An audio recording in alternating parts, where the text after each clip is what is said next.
An Eritrean cyclist has made history at this year's Tour de France. Biniam Girmay has become the first black African to win a stage during the famous race. Celebrating the moment, the 24-year-old rider dedicated his Stage 3 victory to the continent of Africa. Later posting on social media, "Let me open the door," a reference to his ambition to inspire more Africans to take up the sport.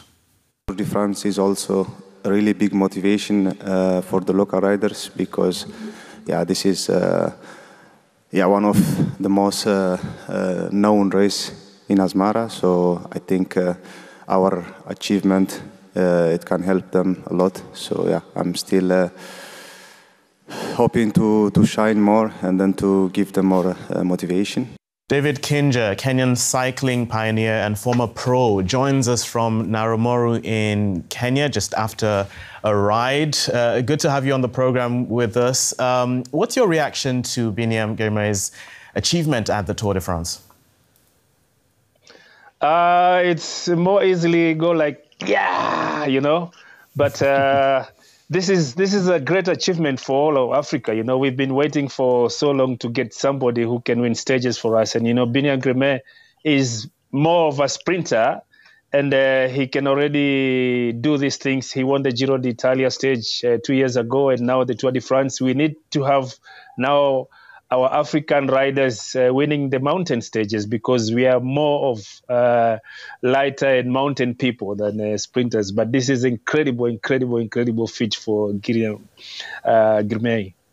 What does it take to get to that level?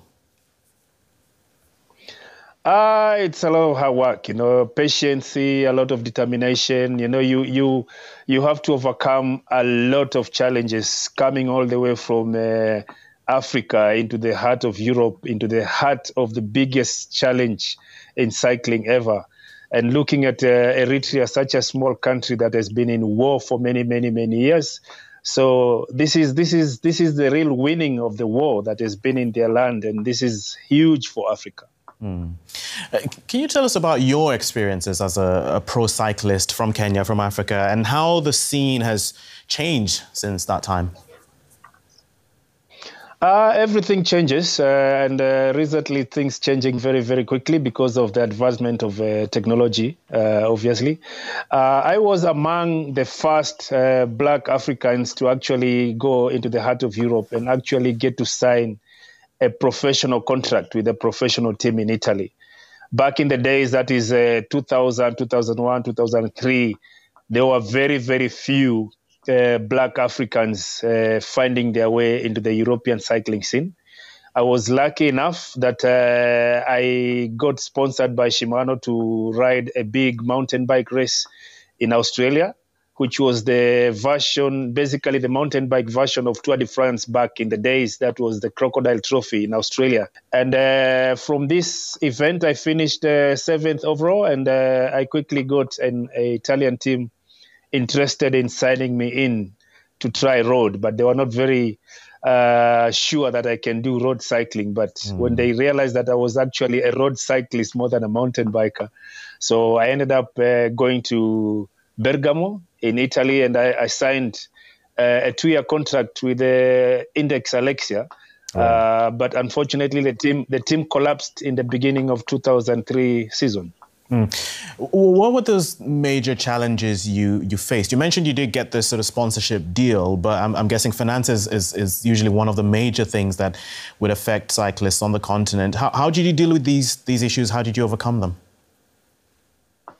Yeah, African survivors, that's what we call, we call them survivors on the bicycle. So the first and foremost is the bicycle is a tool for them to survive. It's a working tool. They use it everywhere.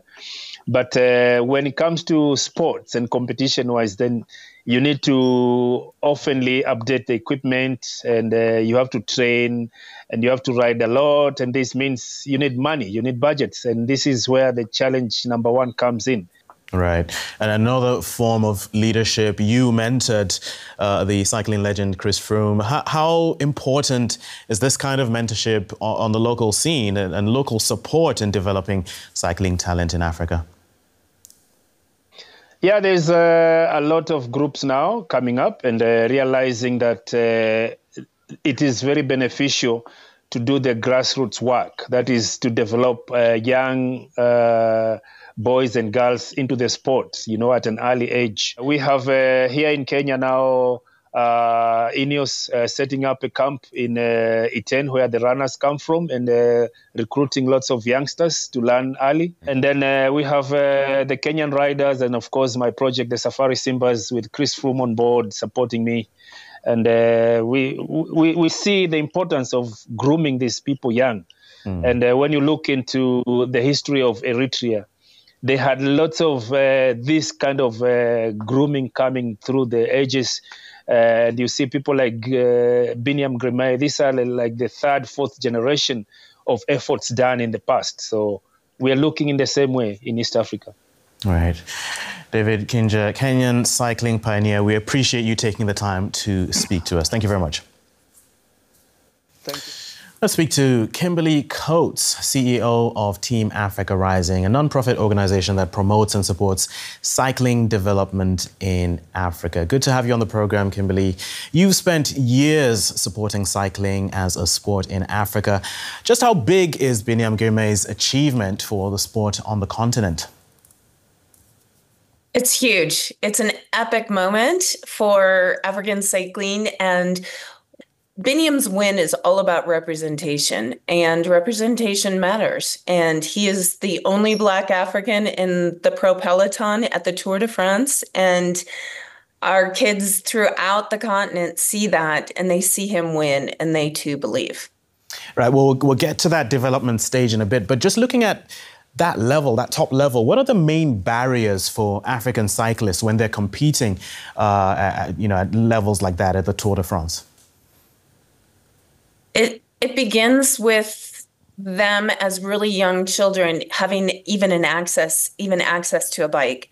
And then it's about access to races. There's not a lot of races on the continent, and the races that are there are not at the highest levels. So some of the challenge becomes, how do we get the kids to Europe? Europe is the gold standard. That's where they learn the most. Then you have the challenge of visas, because getting especially juniors into Europe to train is really challenging. And, the cost of it all. I mean, you have kids in Europe and kids in America who have parents that have credit cards. Our kids are sometimes the breadwinners of their families, and they have to support families on top of that. So pretty much by the time one of our African riders makes it to the start line of a race like the Tour de France, they have overcome so much just to get to that point. You deal with them on the ground. What kinds of programs does Team Africa Rising run? We look at it from a holistic perspective. So not only are we looking for and training cyclists, but we're also training coaches, we're training mechanics, we're building mechanic networks, and those in turn end up becoming mechanic and bike shops, so that it also provides income. We train soigneurs, administrative staff, because we do know that most kids will not make it to Biniam's level. It's super competitive, and they might not make it. So if they're not going to make it, what can they do within the sport? How do we keep them in the sport and make it so that they can have an income and continue to grow the sport long after we're gone? And if you're to grow the sport, what needs to happen for more of them to truly get to that stage? What are the key things? The key things are investment. We need lots of money. There's groups like ours that work on the ground, but our budget is super small, and we do a lot with a little bit of money. We're only talking a couple $100,000 is what we work with.